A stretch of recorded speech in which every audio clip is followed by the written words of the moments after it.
So picture this scene: a cold, blustery evening, a small, cozy neighborhood wine bar. Mark Gerardo and Meredith Sullivan are at a table for two, enjoying their favorite red wine and reveling in each other's company.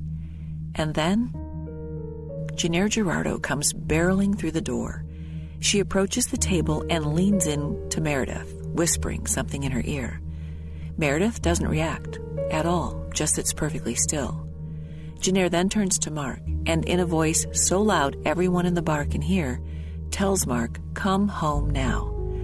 Mark says firmly he'll be home when he's done.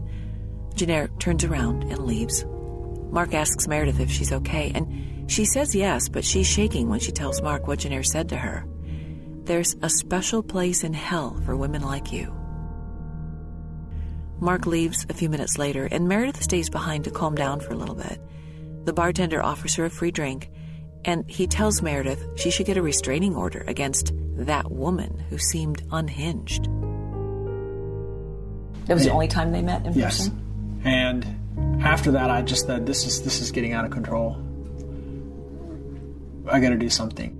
Mark's version of doing something was to try and calm everyone down. He told Jennair to leave Meredith alone, and then he asked Meredith not to get the restraining order she'd been looking into. He explained that if Jennair had that on her record, it would be harder for her to get a job and support herself. Meredith reluctantly agreed not to file. Jennair was no fool. She realized her marriage was doomed, so she started researching divorce attorneys. She wanted to be prepared in case Mark was going to, in her words, bring the hammer down on her. She told Mark he should get his own attorney. But here it was, the beginning of April, and he still hadn't decided yet if he even wanted a divorce. Meanwhile, Jennair continued preparing for the worst, and she hired a divorce coach, Sheila Brennan. So the first time I saw her, I see people not at their best, generally, people going through divorce. So the first time I saw her, I thought she was distraught, but I thought she wasn't crying or she wasn't emotional that way. She was very focused. At that point, when I saw her, which was, I believe April 1st was our first meeting face-to-face, and at that point, Mark had already admitted to her that he was having an affair. She was really, really sad about ending their 24-year marriage. She was very concerned about what was she going to do, what was going to happen to her, concerned about being a bag lady, which, again, that's a normal response. Jennair was also concerned about losing Mark's health insurance.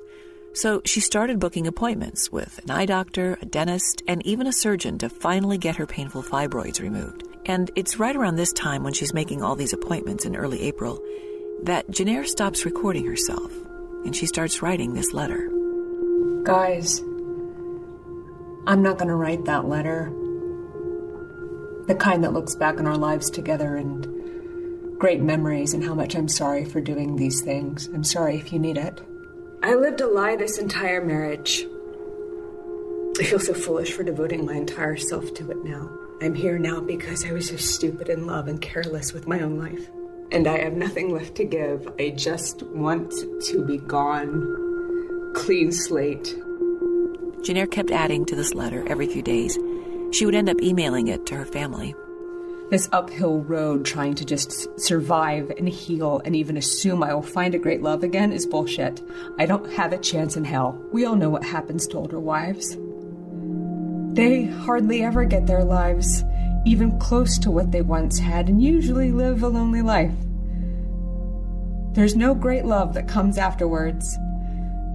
And I don't have kids or grandkids to get lost into. I am so ugly and old. I look so bad for my age. I look like an old wrinkly lady. No amount of exercise or eating right is going to help that. I'm so ugly and unattractive. I can't stand looking at myself in the mirror. I can't blame Mark for running away because I look like shit. I see the future and it's bleak. I have been broken and cannot be repaired. I wouldn't even ask for your forgiveness. Just know that I'm sorry to make you sad and you have to go through what's next.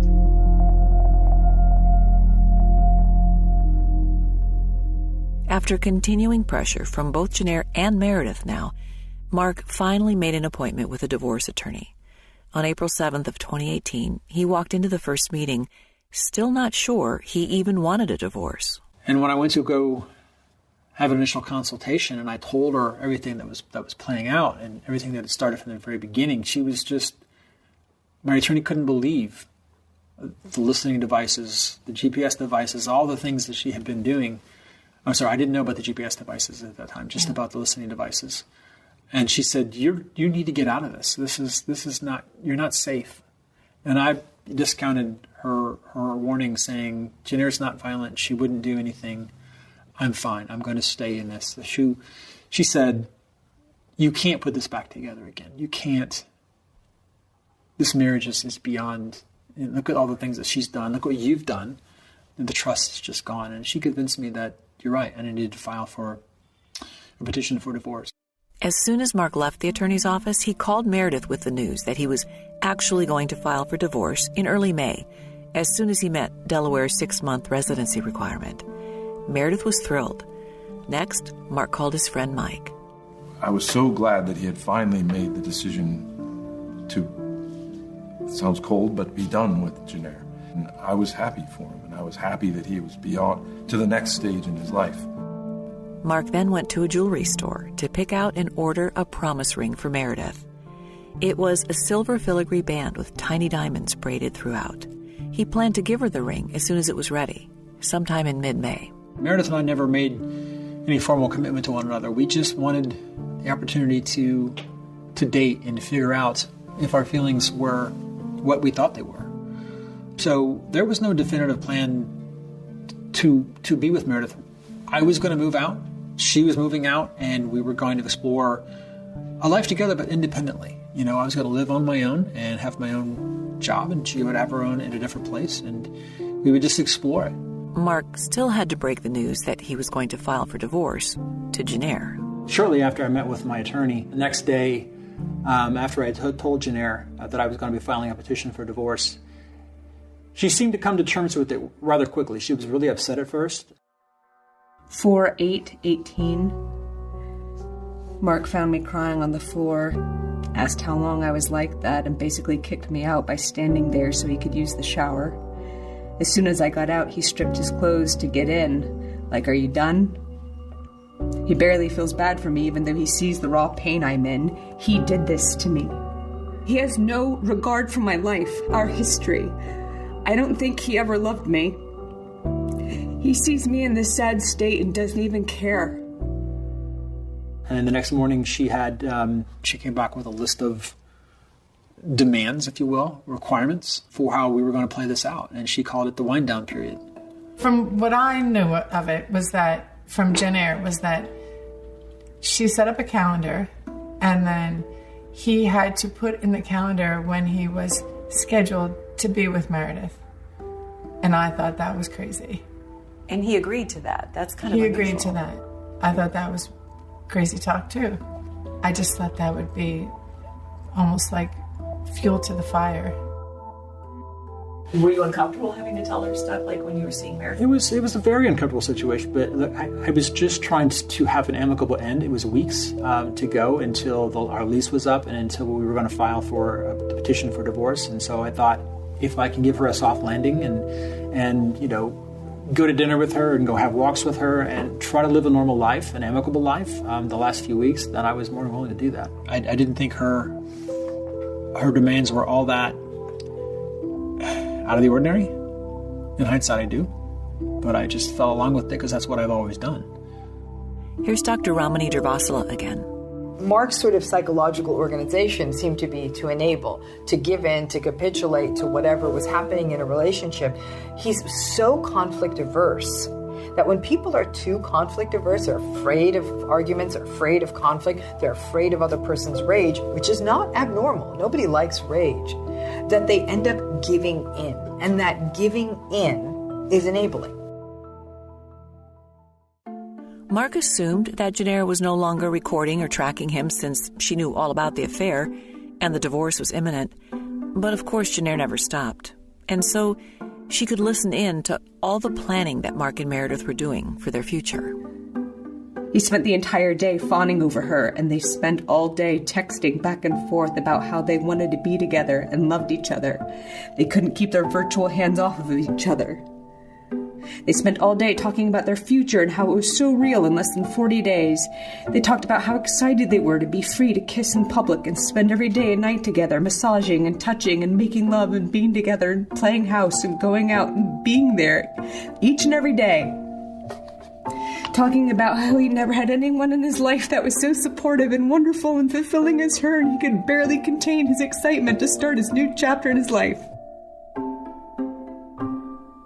Jennair had actually seen on her GPS tracking app that Mark had been parked next to a jewelry store at the mall. She couldn't wait to tell Sheila, who was astonished that Jennair was still spying on her husband.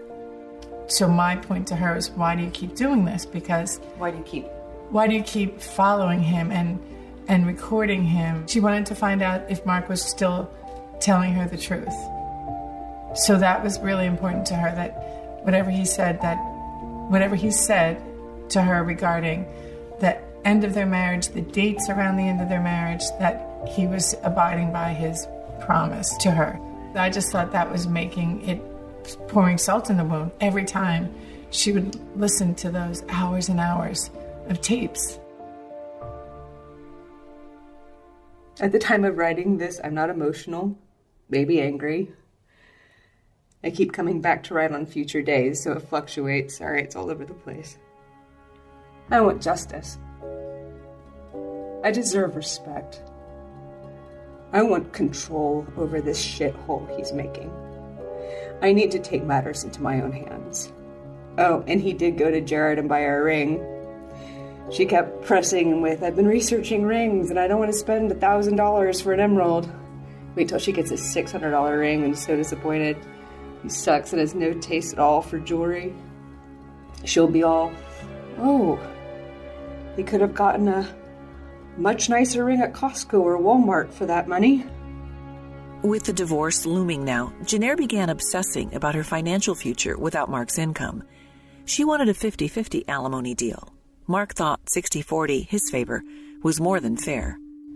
Mark has become quite defiant and acrimonious and near violent in his attempt to be with Meredith and start his life with her. He hates me that much now and is becoming so mean. He's now calling me a lazy freeloader with no intention of getting a job and taking full advantage of him. The alimony discussion turns him into a violent freak. He's going to screw me. Jennair would constantly think the worst case scenario, something was going to happen. She was absolutely convinced that I was going to leave her high and dry, and she was going to be, as she would tell her divorce coach, I'm going to be a bag lady. I'm going to be a bag lady, and Mark's going to get married, and he's going to have kids, and they're going to be happy. So the extreme of what was going to happen is what she convinced herself was actually true. And she also was concerned that Mark wasn't going to support her, and that I told her that's not how it works. And she hadn't worked for, I think, a little bit over a year, and she just relocated to Delaware, so that's expected that she wouldn't have gotten a job that quickly when you move in December. You haven't had a job for 4 months, so not a big deal. But she really was concerned that Mark would look badly on her for being a freeloader. What was your plan on that? You know, I always said, you're going to be okay. You're going to be okay, even if you don't get a job right away. I'm going to continue to pay the bills. It's not going to be an issue. And so, yeah, I definitely wanted her to land on her feet in a better place than she was, and that's what I wanted for her. To find a new her, and a sense of independence too, because she had wrapped her whole heart and life around me. And it's not what I wanted. I wanted a partnership. And I think I hoped that she could find her way and be happy again. It continues every day, the same withering, decapitating pain over and over. And no amount of talking or therapy or depression meds or wine, or praying or support of friends or family or colleagues can help. It's like I'm being twisted together like dough and then unraveled, then twisted every day. Like, it really was just talking her off the ledge a lot about how it's not going to happen that way, and it's not, that you have the ability to make plans. Like, this is a new chapter for you, and I know it's tragic, but you still it's an opportunity for you. She didn't want to hear it, and I understand that because people are in such a difficult mental state, and I kept trying to encourage her to see that. Like, I understand when you're going through divorce, it's very hard, but a little bit like, it will get better. It's not going to stay like this forever. She couldn't hear that. She couldn't hear that. I'm not going to fall for this potential unknown life will be better bullshit. I'm being realistic. This is it, people. Sorry, get over it. See how that feels? Telling someone how to feel? Get over it, Jennair. He doesn't love you anymore. Move on. It'll get better in time. You'll find another love. You're a smart, attractive woman. You'll be okay. You deserve better. What did she need when she came to see? I strongly suggested that she get a job, that she do anything, and it wasn't even about, getting your resume out, go out and do something, because I felt like it would be beneficial for her to have structure in her day so that she wasn't staying up all night plotting and planning and listening to tapes and transcribing.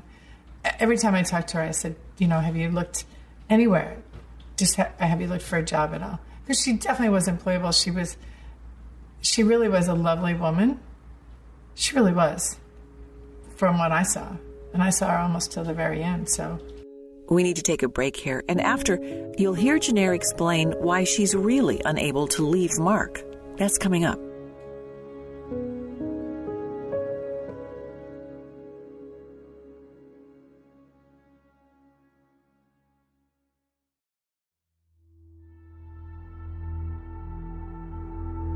How can I continue to love such a shit person? Well, you know what? I don't want anyone else. He's my person, my soulmate. I can't possibly open my heart and soul to someone else. I don't want a shitty future clawing my way back to some level of comfortable existence. I am nothing. I am nothing. You cannot fix nothing. I'm not even a shell of the person I was. I used to be able to balance all this shit. I used to be a confident, assertive, decisive woman. He took the best years of my life. As much as these selfish assholes of excuses of human turds deserve each other, I need justice for my pain and destruction. Their immoral, unethical, and cruel actions have consequences. Mark and Meredith cannot get away with this.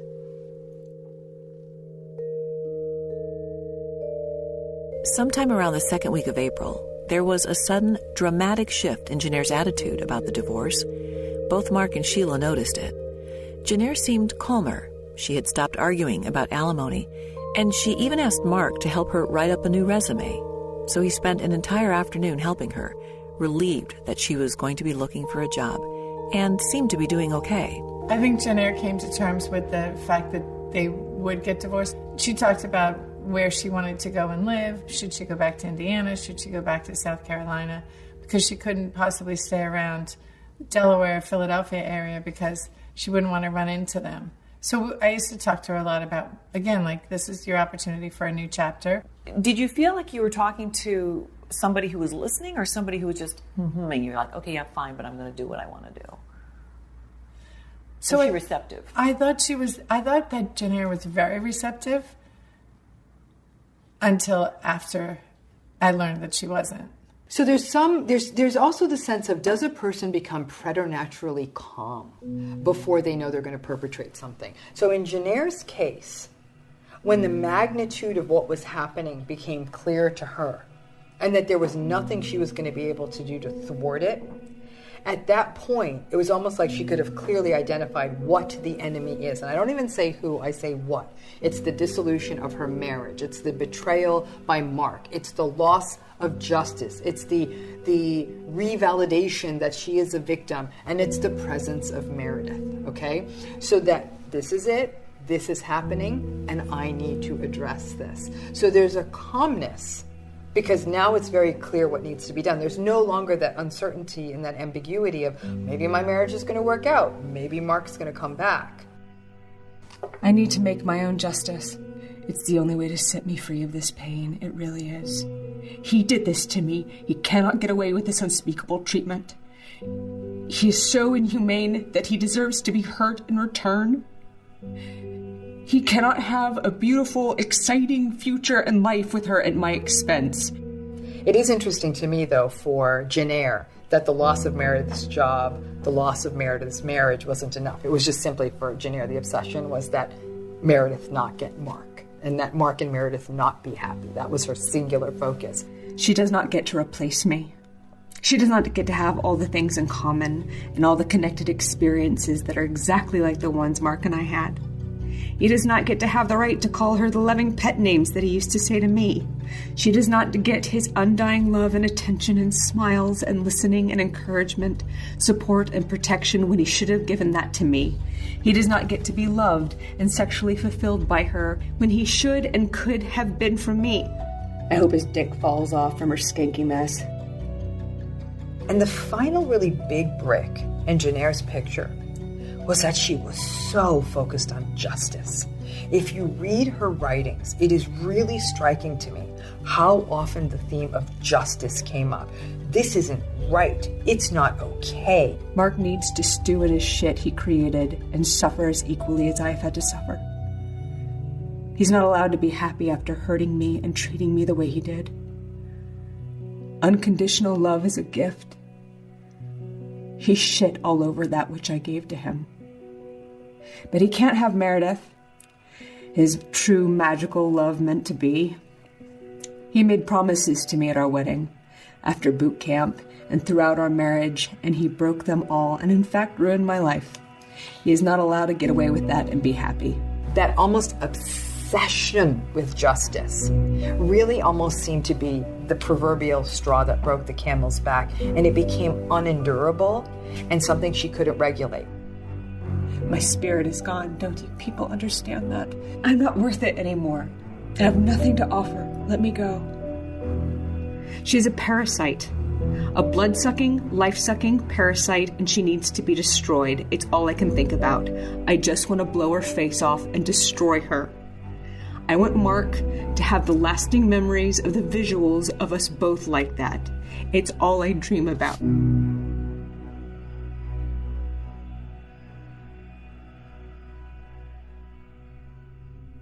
Jennair now wanted to keep track of what Meredith was doing and where she was going, so she somehow managed to attach a GPS device to Meredith's convertible.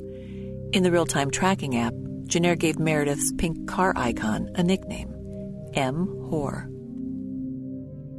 She's a whore. She's perfectly capable of attracting nice single men, but she gets off pursuing the married men at the wife's expense. I don't want them to get away with this as if it was an okay, natural thing to do. Mark likes to say people uncouple and divorce all the time, and that it is a normal, okay thing to do. Well, not to me, and not in the manner in which he emotionally tortured me throughout this. 6 months, I can't sleep. 6 months of this shit. I wasted my life for 6 months of this limbo shit. No, I wasted my entire life with this piece of shit child man. There is only about a week and a half left now before Jennair will put her secret plan into action. Mark had been trying to help Meredith move into her new place, but it was tough to do because he wasn't allowed to show up at her old place because of her ex-husband, Luke Chapman. Jennair had issued a mandate too. She didn't want to run into Mark and Meredith by accident, so she told Mark he wasn't allowed to go anywhere locally with Meredith. Meredith was not happy about that. She needed Mark now more than ever. I want to see you again today. So I really want to. I kind of need to. I need help with moving. I need boxes and fucking bubble wrap, and it doesn't fit in my damn car. Turn right onto Mermaid Boulevard. Right. Honey, I can help you do that. I can help you get supplies. No, it's just that's the sort of stuff where it's like, it's the stupid shit that I hate it, and it's just. Oh. What do you hate? You're the person I want to be able to go to. Yeah. And soon you very well, that will absolutely be the case. But even, again, this local thing is just driving me crazy. I'm beside myself. I don't know how it can be any other way. Yeah, no, I'm not saying that it has to change. Yeah. It is what it is. Yeah. I mean, would you want to meet me somewhere outside of Newark this afternoon? Turn right on or end the day, rather? Mark and Meredith ended up making plans to see each other later that afternoon. I mean, this is all so messy. Yeah, very messy. Well, I know you're going through stuff too, so I'm sorry that I'm down and putting that on you. I don't mean to. Putting it on me, I want to hear it.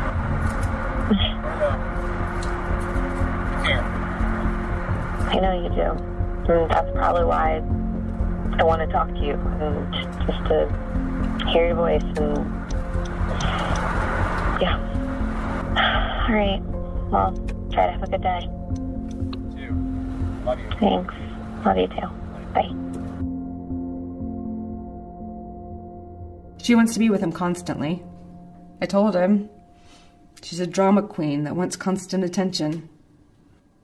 But funnily enough, his shoulders were really hurting him and he didn't want to get off the couch and walk Huck.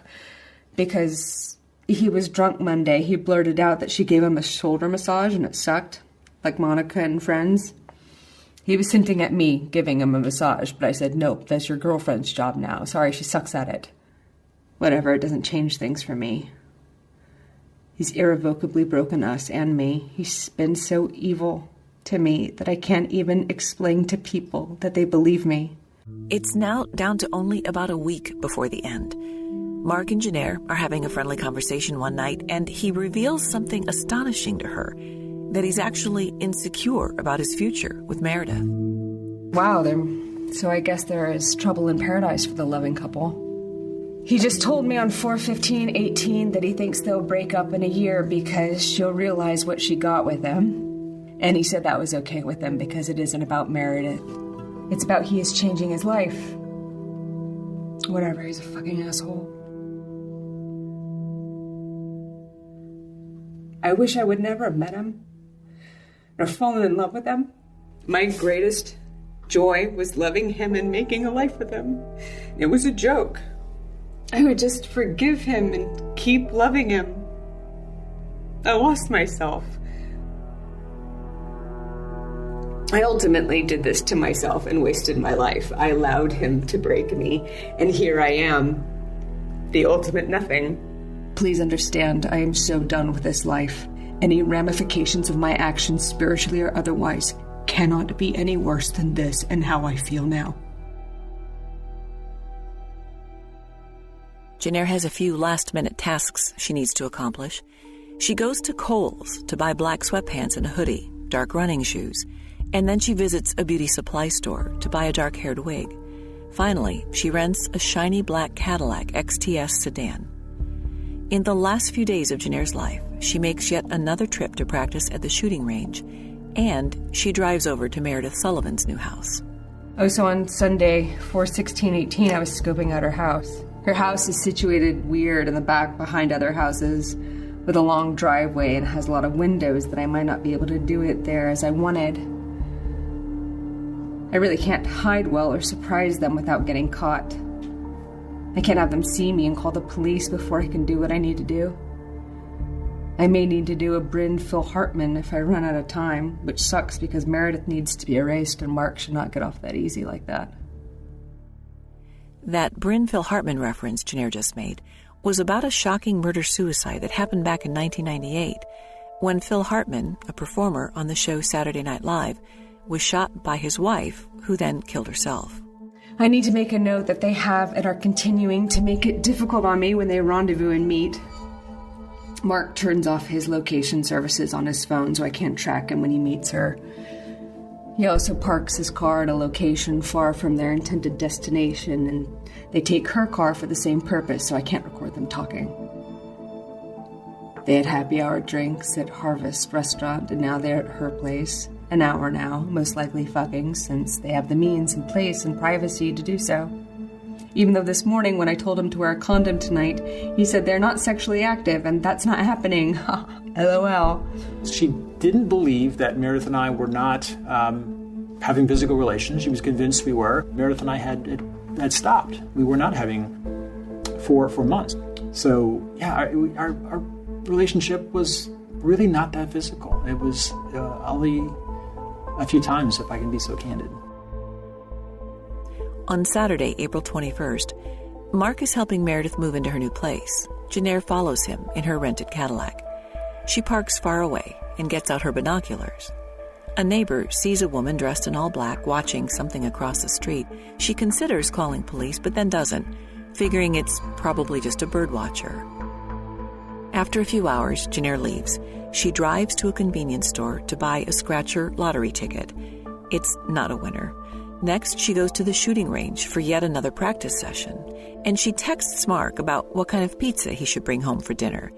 Maybe a margarita and a Caesar salad, she suggests, as she finishes target practice. He essentially killed me. Every positive, wonderful thing about me. Yes, this is payback. If I don't do this for myself, he'll never feel remorse. I'll never have justice. And coming up after this break, just one more day before Jennair will carry out her final plan. We'll be right back.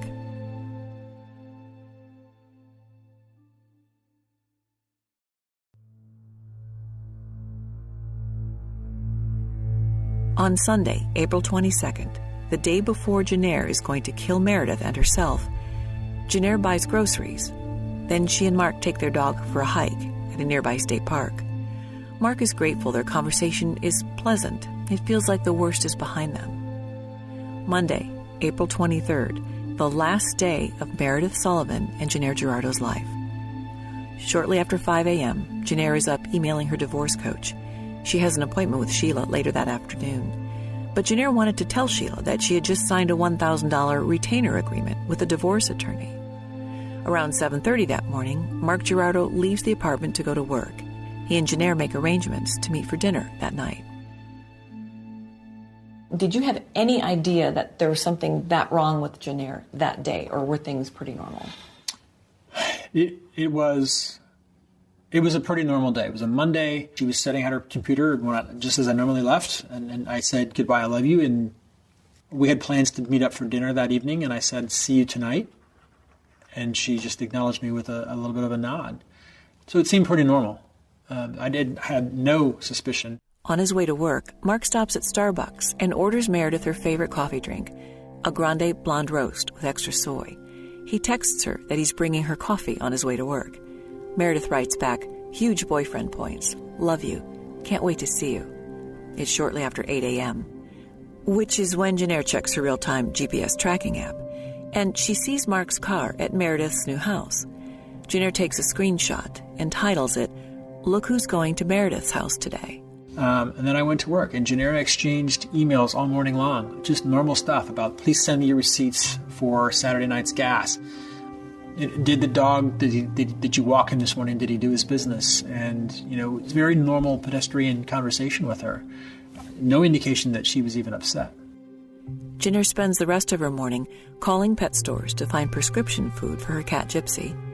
She emails her divorce coach to cancel their 2:30 appointment, explaining there's not much left to talk about. Jennair also reminds Sheila that she's having fibroid surgery the next day and will be out recovering for a while. She was saying, I won't be able to drive for a few days, and then I think what I'll do is rent a car, and on that Friday I'll drive to South Carolina. And I remember saying, well, if you're having surgery on Tuesday, to be able to drive to South Carolina on Friday is quite an undertaking. Back in her apartment, Jennair does some laundry, cleans the kitchen, makes the bed.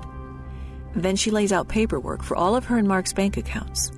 Jennair had always handled the couple's finances, so she writes down the account numbers and passwords for Mark. And then Jennair finishes writing her last letter. Listen, I'm getting tired of trying to explain all this. It doesn't matter anymore. I hope the outcome in all of this is Meredith is extinguished as I was. I'm free of this anguish and allowed to be nothing, and Mark suffers the rest of his life as justice for what he did to me and our family. But please, if nothing else, get Gypsy. I know you will be appalled at my request, but please, as lovingly and peacefully as possible, please put her to sleep. This request is an act of love. I'm Gypsy's human, her only human. We are utterly bonded like no other creatures, and she will be beside herself without me. I cannot tolerate the thought of her being with any strangers and without me. I can't fathom her fear and loneliness missing me. Let her go out to the Rainbow Bridge to be with me. I know you will think this is an awful request and what kind of terrible person I am for putting down this healthy cat, but this really is the right thing to do in her case. Around noon, Jennair takes her gun from its hiding place in the laundry basket. She gets into the rented Cadillac. She drives over to a gourmet food shop that she'd been wanting to try and orders something for lunch. When she's finished, she drives to the firing range for one last practice session. Jennair's mother calls and leaves a message about Jennair's surgery for the next day. "Hi, hun, it's Mom. Just calling to see if you got everything ready for tomorrow. Give me a call. Love you." I hope all his friends and family reject him. And this really is the point. I hope he spends the rest of his miserable life being rejected like I was. Rejected for jobs, rejected by love, rejected by friendship, rejected by his family, rejected by financial freedom, rejected by life, over and over. P.S. Gypsy, she likes unscented kitty litter. She needs her nails trimmed. Her carrier is currently in the kitchen pantry.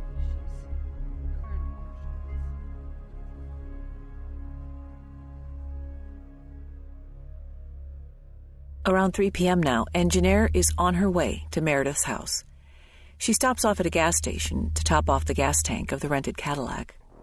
Jennair arrives at Meredith's house but parks down the street. Apparently, no one sees the dark-haired woman, dressed in all black, step up to the enclosed front porch of Meredith's duplex. Jennair is able to open the aluminum porch door easily because the lock was broken. Meredith had just moved in that weekend and was going to ask the landlord to fix it. Hidden from street view now, on the covered porch, Jennair approaches Meredith's front door. It's wood with glass panels. Jennair breaks the glass with something. She reaches through that hole and unlocks the door, and then steps into Meredith's house and looks around. She finds a broom and a dustpan and goes back out front to clean up the broken glass. Jennair heads back inside, takes out her phone, and snaps a few pictures. And then Jennair waits. She knows from all her GPS monitoring that Meredith usually arrives home around 6 p.m. I texted her at like 5:30, 5:28 exactly. I texted her, good luck tomorrow, and sent prayer hands emoji. And she texted me back, thanks. So when she sent me that text message, she had already broken into Meredith's house and was laying there in wait for Meredith to come home. At 5:42, Meredith Sullivan posts for the last time on her Instagram. It's a beautiful photo of herself, smiling. She's on the Villanova campus, and she writes this caption: "Couldn't be more excited to be Villanova's new assistant VP for marketing and creative services. Just a week on the job, and I'm already feeling the love from #NovaNation." Around this time, Mark is waiting at a restaurant for Jennair to join him for dinner. So you're sitting in the restaurant, and you get some texts, and... So we had agreed to meet at a restaurant not far from where I worked. It was 45 minutes from where we were living in Delaware. But she was going to be in the area. She had a meeting that afternoon with her divorce coach. And so she's going to be in the area. Let's get together for dinner and talk. So I'm sitting there waiting for her. And I said, I've got us a table outside. Can I get you a glass of Cabernet? She said, sure. And then 15 minutes go by and she sent me a text that said, I'm running late. I made a wrong turn. I said, okay, I'm going to go order food. So I ordered some food, some appetizers. We'll never know the exact order or timing of how these next events unfolded, but most likely, this is what happened. Around 6 p.m., Meredith Sullivan arrives at her house and walks in. Jennair shoots her in the face. Perhaps Jennair said something, maybe she didn't, but we do know that right after she killed Meredith, Jennair called a woman she'd recently met at her apartment complex and left this voicemail message: "I've done a bad thing." At 6:10 p.m., while still waiting for Jennair to show up at the restaurant, Mark gets what will be the last messages Jennair ever sends. There are 4 of them. The first has a photo attached. I got a photo from Jennair. It was a pile of trash on what appeared to be a concrete sidewalk. It was there, in the middle of the trash was a used condom. Jennair's first text after sending that photo of the condom in Meredith's trash was, "I knew you fucked her." But I recognized the content. I said, this photo is disturbing in so many ways. And I thought she was outside of Meredith's, on trash day, going through her garbage. Mark suddenly puts the pieces together. Jennair must be at Meredith's house. He flies out of the restaurant, gets into his car, racing now to get to Meredith. His calls to her go straight to voicemail. Jennair sends Mark 3 more final texts. She sends me a text, and she said, "You ruined my life." And then right after that, another text that said, "I hope you never find happiness." And then a third text that said, "Bye, Mark." After typing her husband's name for the last time, Jennair points the gun at her own head. Let me be nothing. Let me be erased to nothing. I don't matter 1 iota. Let me disappear into the light, dark, whatever you believe. I want to go back to the source. Let me leave this life. Extinguish that flickering flame that has no energy or light left. I am just done with it. I'm sorry for your loss, as small as it is.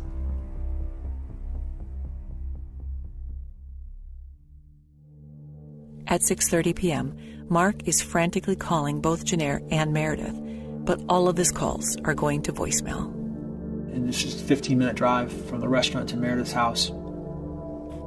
I walked up to her door, her front door, where I had dropped off coffee to her just 10 hours before, and knocked on the door to no reply. So I went around back to knock on that door. Maybe she wasn't hearing me, I thought. And when I stepped up to the porch and I looked through the window, I saw Meredith laying face down in her kitchen.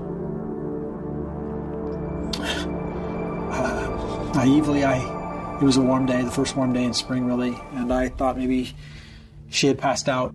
I pushed in, and I went to her, and I didn't understand why, but she wouldn't rouse when I was calling her name or touching her. And so I immediately went outside. I remember when I came in, the neighbor was out on his porch, and so I called him over to help. And I said, "Meredith's down. She's not responding. I need help." He called 911. He was a lot more alert than I was, and they asked him to check her pulse, and he said no pulse.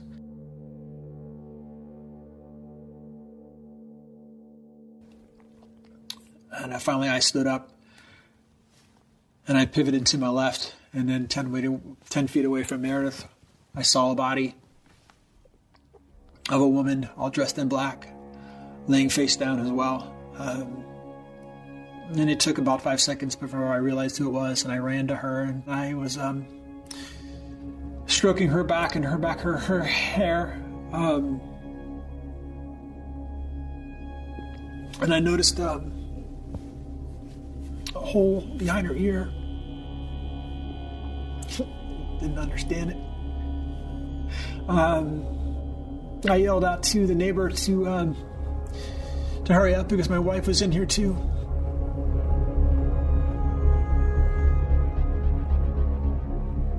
I hope this haunts him forever.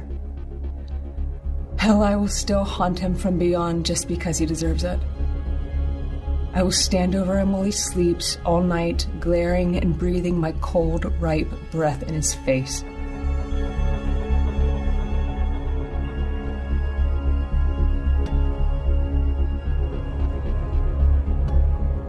In the next episode, the fallout and deep heartbreak from this tragedy. Plus, Dr. Ramani reveals who she thinks is really to blame for how this story and 2 lives ended. That's coming up in episode 6. More breaking news now from Delaware County. Skyforce 10 was overhead just minutes after neighbors learned 2 people were found dead inside a mainline home here.